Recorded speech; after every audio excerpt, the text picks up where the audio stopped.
All right, guys, so today's lesson is day 2 of the completing the square.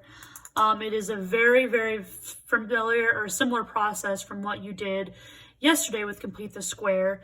The difference is in these problems, when you go to solve and you go to take the square root of both sides and solve your final answer, we're not going to have perfect squares. So things like 4, 9, 16, 25, those are all perfect squares. So we're going to look at what happens when they're not perfect squares, because that's not always going to happen. So the process is still very much the same. So you're still going to take your problem. So if we look at this first example here, we've got x squared minus 14x plus 16 equals 0. You still want to go through the same steps as the video from yesterday. So you're going to take your b, and in this situation, our b is this negative 14 here. So you're going to take the negative 14 and you want to divide it by 2, or take half of it. Well, half of negative 14 then gives you a negative 7. And then if you remember from there, so you take half of your b, which is this negative 7, you then want to square it. So when you square negative 7, you get 49. Negative 7 times negative 7 is a 49. Okay, and then you want to add this 49 to both sides of this equation. Now notice this equation starts off with this plus 16 on the left side. We want to get it over to the right side. So before we add the 49, you actually want to subtract 16 from both sides to get it over here on the right side. So you end up specifically with x squared minus 14x, and now equals a negative 16. Okay. And then, as I just said, you want to take that 49 and go ahead and add that to both sides. So we've got x squared minus 14x plus 49 on the left equals negative 16 plus 49 on the right. Okay. So now you want to go ahead and add these together and then factor this side. And if you remember the trick from the video, the way you can factor this x squared minus 14x plus 49 is it's always going to be x and then whatever you get when you divide the negative 14 in half. So here it's going to be x minus 7 and the whole thing squared. And that's going to equal our negative 16 plus 49, which is 33. So here's what I mean when I say we're going to have a situation where we won't have a perfect square, because we're now going to solve. And if you remember from yesterday, to solve, you need to take the square root of both sides.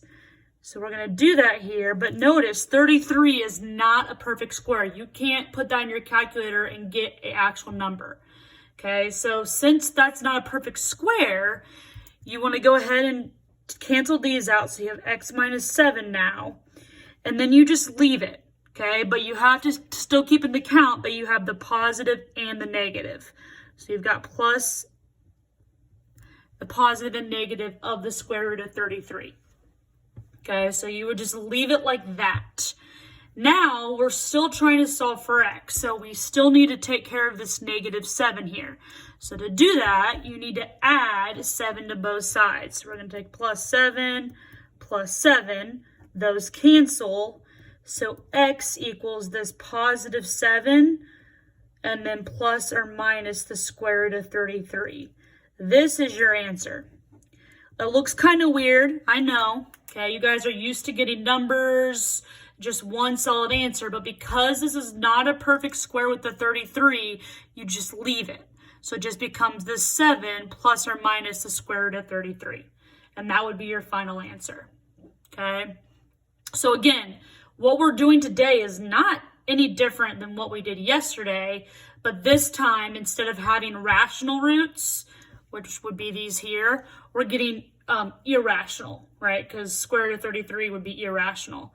So that's the difference from yesterday to today. So let's look at example 2. We're going to do a couple more examples just to get the hang of things. So for example 2, we want to go about the same process, the same steps. So you take your b, which in this problem is this 2, and you want to half it. So we're going to take 2 divided by 2, which is just 1. and then you want to square 1, which is 1 as well. So what we have now, and since the 23 is already on the right side, we can go ahead straight to adding 1 to each side. So you now have x squared plus 2x plus 1 equals 23 plus 1. So here, we need a factor. And again, this is where you want to take this plus 1, and you want to take x plus the 1 squared equals 23 plus 1, which is 24. Okay, now we want to square root both sides. So I'm going to take the square root of both sides here. So we've got x plus 1 now equals the square root of 24 plus or minus.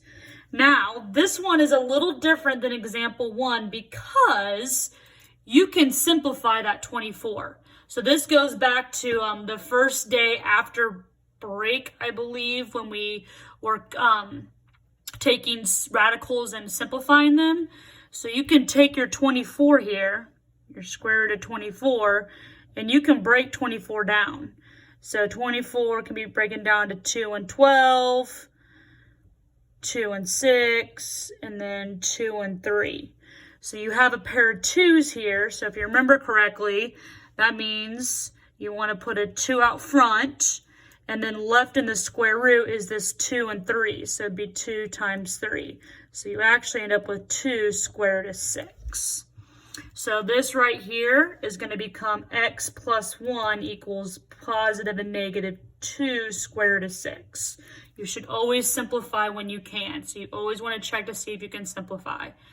Now, we need to subtract 1 from both sides because we're trying to solve for x. So now x is alone, and we have a negative 1 plus or minus 2 square root of 6. So there's your answer. Okay, so there's 2 different kind of examples.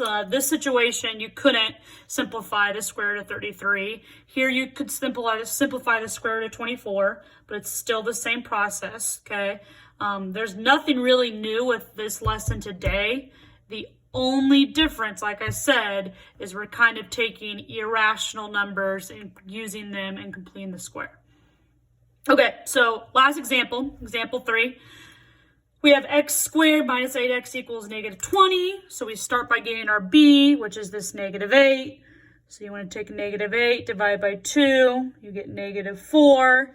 And then you want to square that, which is 16. So we want to add 16 to both sides now. So we've got x squared minus 8x plus 16 equals negative 20 plus 16.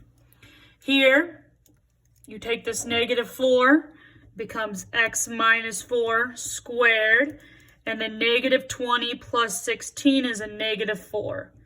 I'm going to stop right here because here's where we're going to get into a weird situation. When we go to take the square root of both of these, okay, we know here they would cancel, but we have a problem right here. We've got a negative 4. You cannot take the square root of a negative number.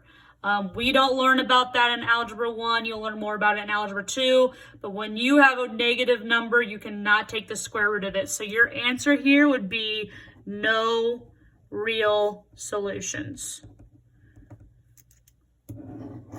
So number 3 would not be possible because of this negative number in the square root. Okay.